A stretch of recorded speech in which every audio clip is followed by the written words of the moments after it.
What if I told you the world you see, the colors, the shapes, even the person you think you are, might be nothing more than a clever illusion? Not a glitch in the matrix, but the way reality actually works. Most of us assume our senses are like windows to the truth. We see the world as it is. But cognitive scientist Donald Hoffman says otherwise. According to his research, evolution didn't design our senses to show us reality. It designed them to help us survive. He compares it to your computer desktop. That little blue folder icon is not really a folder. It's a simplified symbol hiding all the messy circuits and binary code underneath. In the same way, what you see, a tree, a car, the face of a friend, might just be an icon in your brain's user interface, hiding the true nature of the universe. Think about your own reflection in the mirror. Are you truly seeing what is supposed to be you, or is that version of the image drastically different than the image others see before them? How would you know? You have never seen your face with your own eyes directly, as others do. You merely seen reflections and captured images of what is supposed to represent you physically. Then there is memory. When you remember something, are you sure that the images and feelings associated with the past are truthful? Study suggests that the brain tends to stitch up images and edit events using its own internal logic and not necessarily using precise details, the way a digital camera or other recording equipment does. Time, similarly, can stretch into eternity during a boring event, yet a whole year can pass you by in a flash of light. These things underline how untrustworthy our perception of things really are. And then there's Alan Watts, the philosopher who loved to talk about the illusion of the self. He said we live believing we are skin-encapsulated egos, little islands of consciousness separated from everything else. But in truth, Watts argued, we are the universe playing hide-and-seek with itself. The separation is only a trick of perspective. Put these ideas together, and something wild happens. Not only might reality be a virtual interface, but you, the player, are also part of the illusion. If reality is not what it seems, then what is it? Maybe it's not something we can see directly, only something we can experience. And maybe, just maybe, the point is not to figure out the code behind the game, but to play it with curiosity, knowing the rules are stranger than we ever imagined. Right now, you believe you're in control of your thoughts.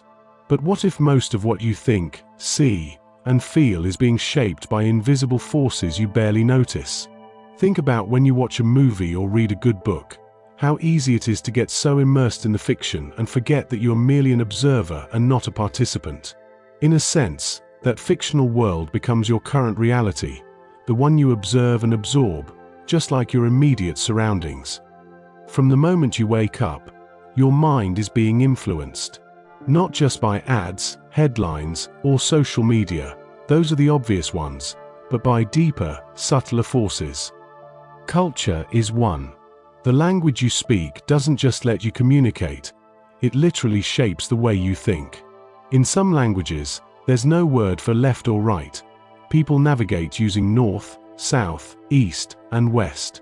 That means they always know where they are in space, because their culture wired that awareness into them. Biology is another force. Your brain evolved to see patterns that kept your ancestors alive, and not to give you an accurate picture of reality. That is why kids oftentimes mistake shadows in the night for monsters.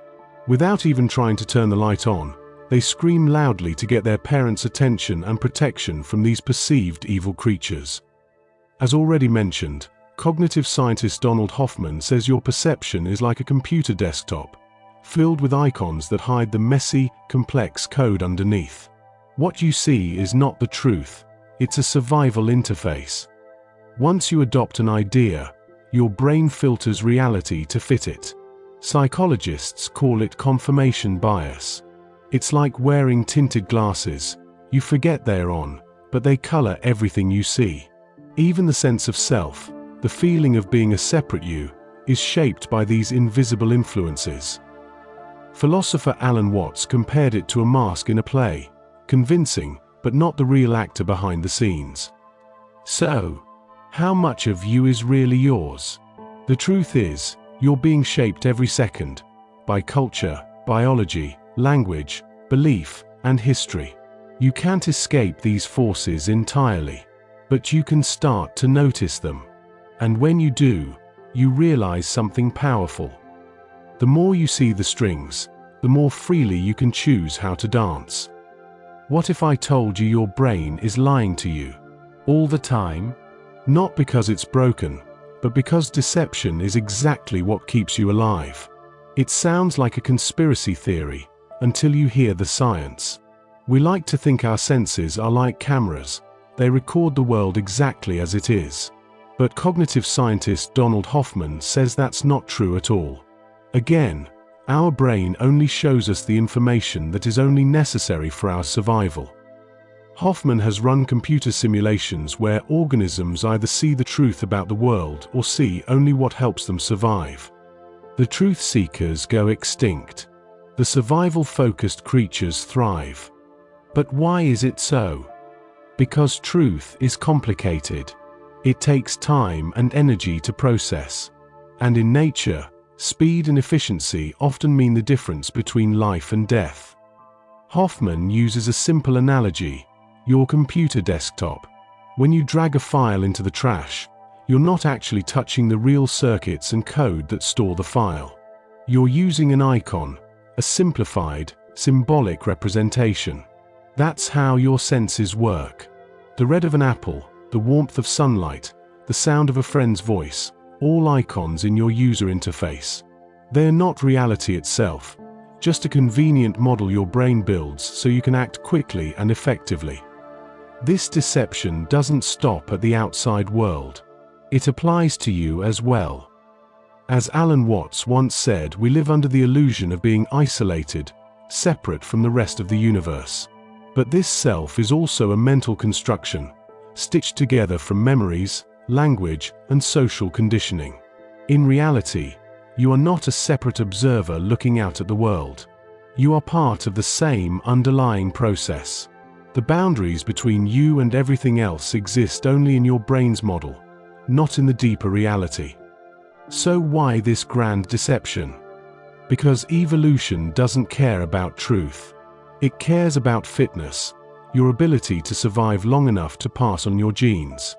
If that means hiding 99% of what's really there, so be it.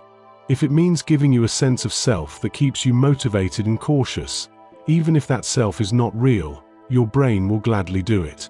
In other words, the lies are a feature, not a bug. If your brain is showing you a simplified, distorted version of reality, what can you do? First, it's a reason for humility. You're not seeing the truth, just your personal interface. Second, it's a reason for curiosity. If the icons aren't the whole story, what else might be behind them? Maybe the real challenge is not to peel back the illusion completely, but to remember it's there, and to play the game of life with more awareness. So next time you're certain about the way things are, remember, your brain's job is not to tell you the truth. It's to keep you alive. And the truth, that might be far stranger than you can imagine. We think we're in control. We choose what to eat for breakfast. We decide who to love. We even choose to click on videos like this one. But what if I told you those choices were made before you were even aware of them? For most of human history, free will felt obvious. I think, therefore I choose. But modern neuroscience paints a stranger picture. Beneath the surface of your conscious mind lies a vast network of unconscious processes, your subconscious, quietly making decisions before you show up to take credit. Your subconscious is like the backstage crew in a theater. They set the lights, move the props, and cue the actors. By the time the spotlight hits the stage, by the time a thought pops into your awareness, the decision may already be set in motion. In the 1980s, neuroscientist B. Libet did an experiment that's now famous.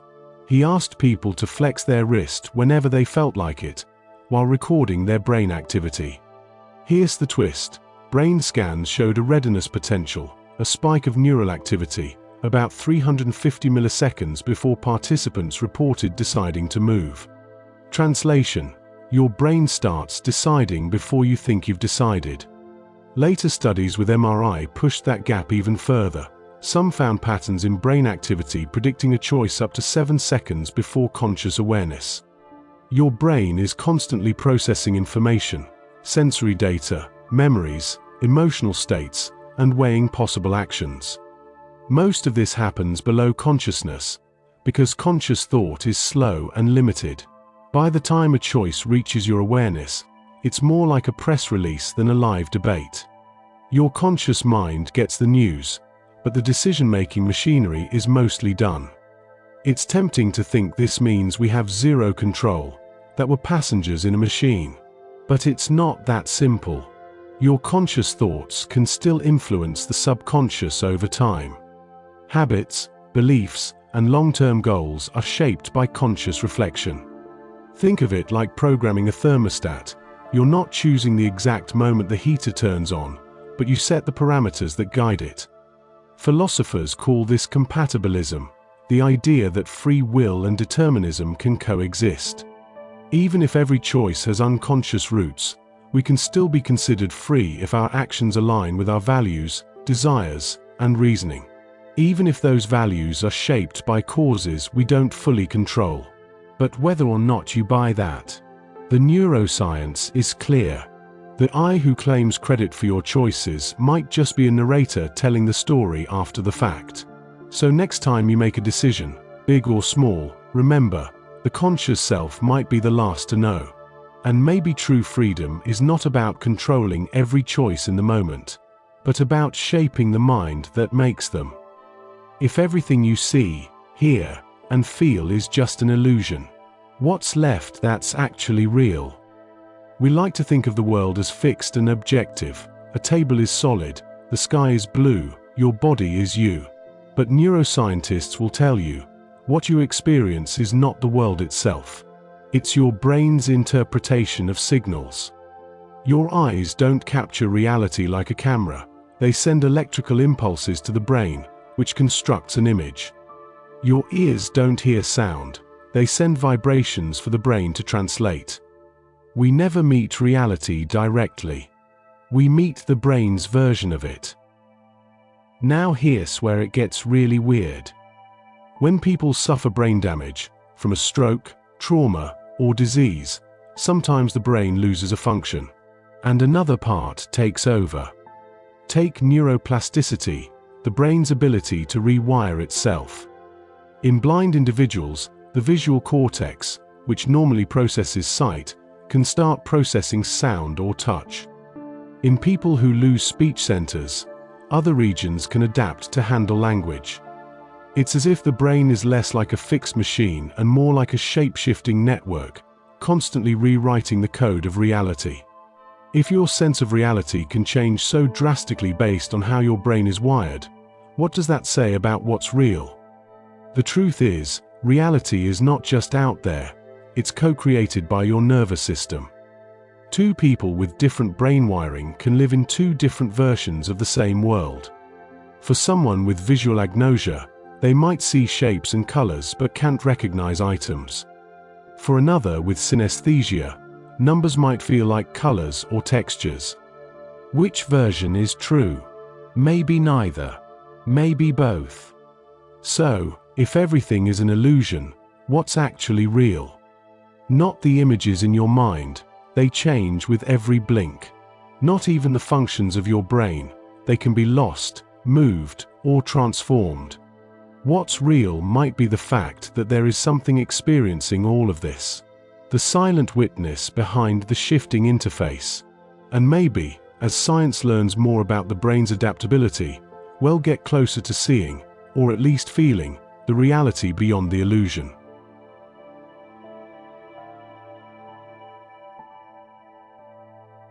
Have you ever walked through a busy city or scrolled on Instagram and thought, why does everyone look the same? Dresses the same? Talks the same? Even thinks the same?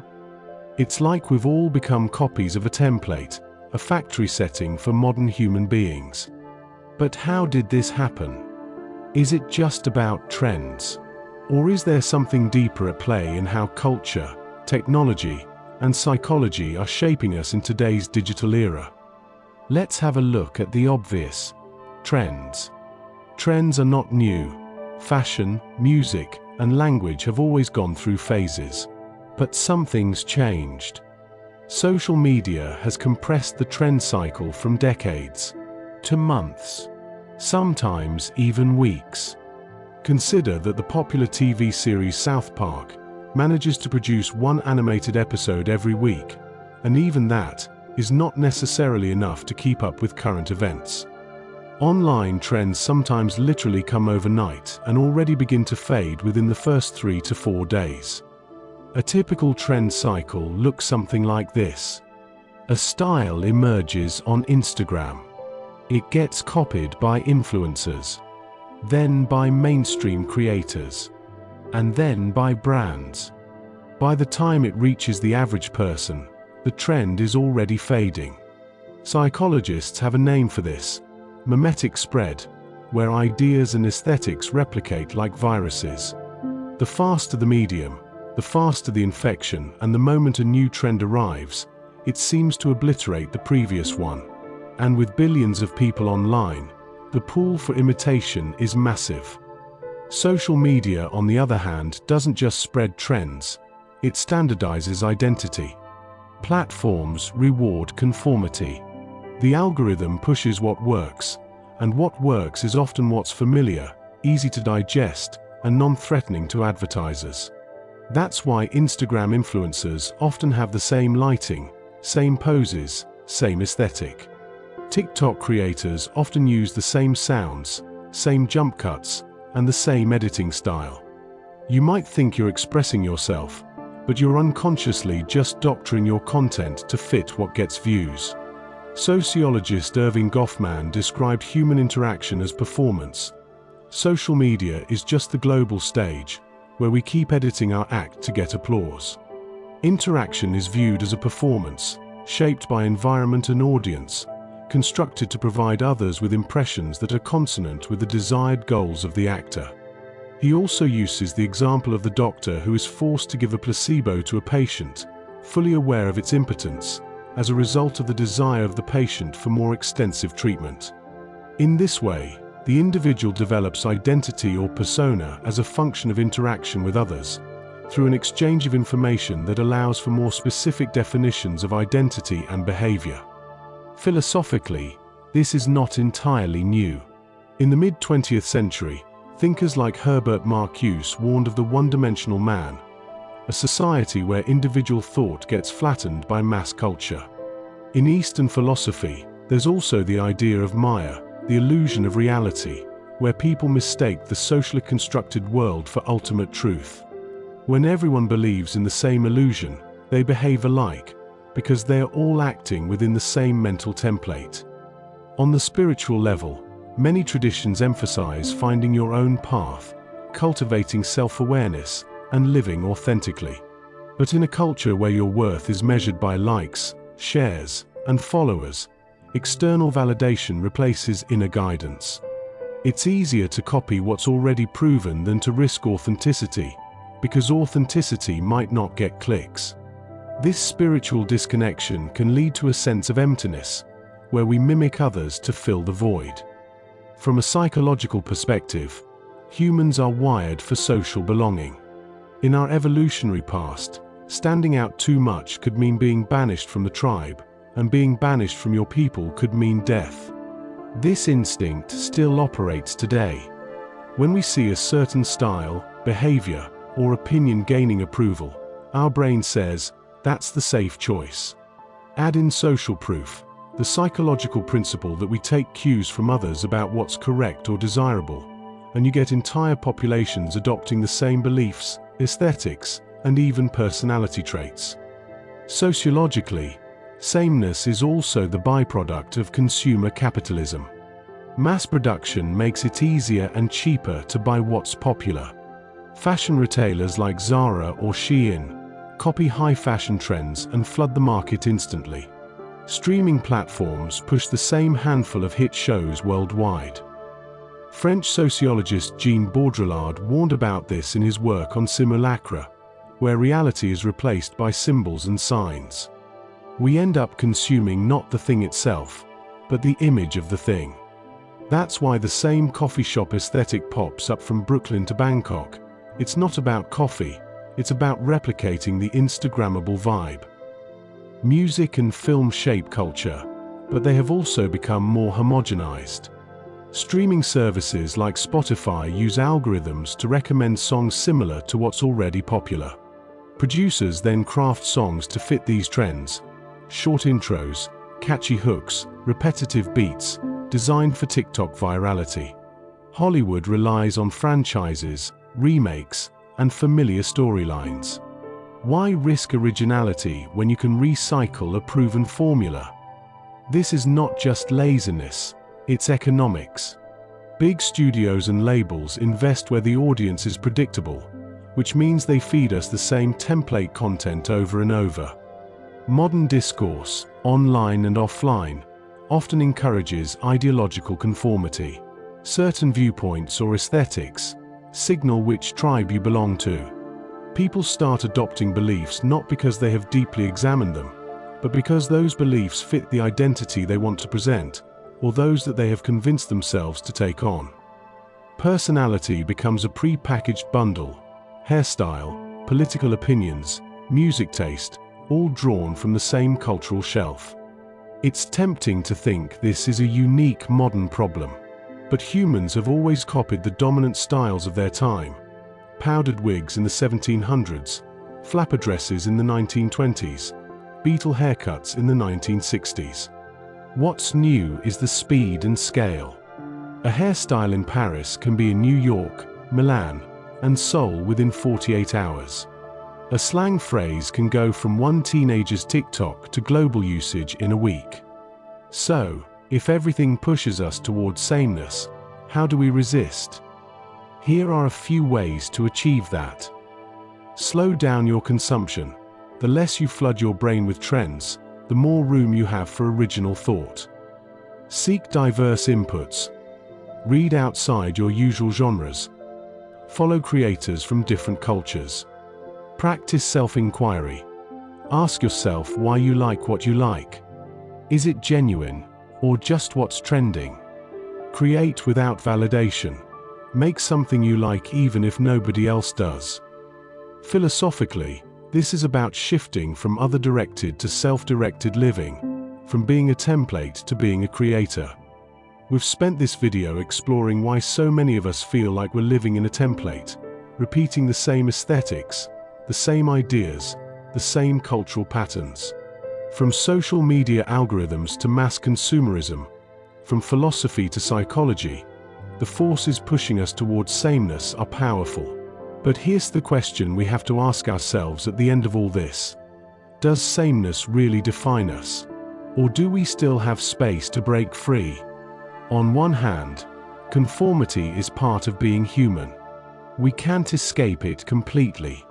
Even choosing to stand out often just means joining a subculture with its own rules and uniforms. Think of punk fashion, goth aesthetics, or hipster culture. They all started as rebellion, but eventually became recognizable templates of their own.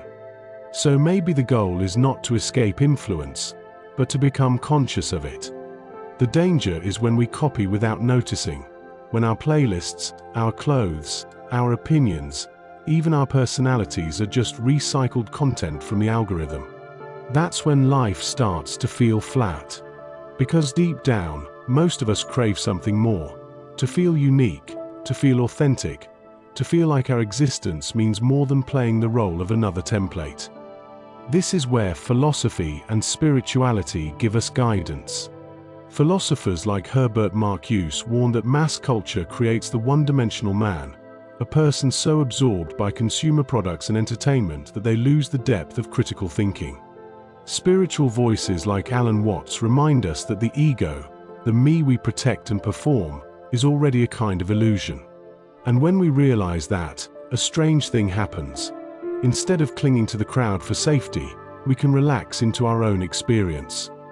Maybe breaking out of the template is not about chasing a louder identity. Maybe it's about letting go of the performance altogether. Think about it. Social media tells us, be unique, but do it in a way that gets likes. But true individuality doesn't always look impressive. Sometimes it is a quiet rebellion, and not meant to be fashionable. Sometimes it looks boring to everyone else, and it looks like working on something for years that nobody understands, until suddenly they do. There's also a social cost to breaking the template. When you choose your own path, you risk being misunderstood, criticized, even excluded. That's why so few people do it. But history shows that almost every cultural breakthrough, in art, science, spirituality, came from people who were willing to step outside of the ready-made patterns. So here's the paradox. On the surface, it feels like everyone is the same nowadays. But if you scratch beneath the surface, you'll see that sameness is really just a mask, a survival strategy, a way to play the game of belonging in a hyper-connected world. Underneath, people are still vast, complex, and different. The challenge is to let that deeper individuality breathe, instead of burying it under trends. As viewers, creators, and as thinkers, we have to ask ourselves, what do I actually value outside of what the algorithm feeds me? What feels true to me, even if it is not popular? Maybe the answer is as small as listening to music nobody else likes, or as big as questioning your entire worldview. But every small act of authenticity is an act of rebellion against the template. So, is everyone really the same nowadays? Maybe it looks that way. But sameness is only the surface. Beneath the surface, we each hold the potential to bring something original into the world. The real question is not whether individuality still exists. It does. The question is, will you dare to express it? Because in the end, the template only has power if we keep copying it.